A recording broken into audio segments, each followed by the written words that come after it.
Hello guys! Welcome to Isdaan, floating restaurant here at the south. Kasi meron din siyang branch sa parte ng norte sa may Herona Tarlac kung hindi ako nagkakamali. Ito naman ay located dito sa National Highway, Bae, Laguna.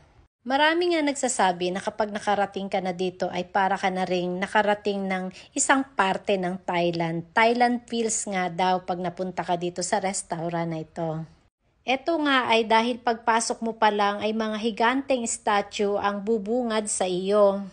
Sobrang lawak ng area at kahit saan ka umawra ay talaga namang Instagrammable ang kanilang view. Sa pagkain naman nila, para sa akin ay okay lang. Ang prices naman nila ay medyo may kamahalan compared sa ibang restaurant. Pero hindi ka na dapat magtaka dahil gano'n naman talaga pag merong magandang ambience ay medyo pricey siya sa mga ibang restaurant or ibang venue na mapupuntahan mo.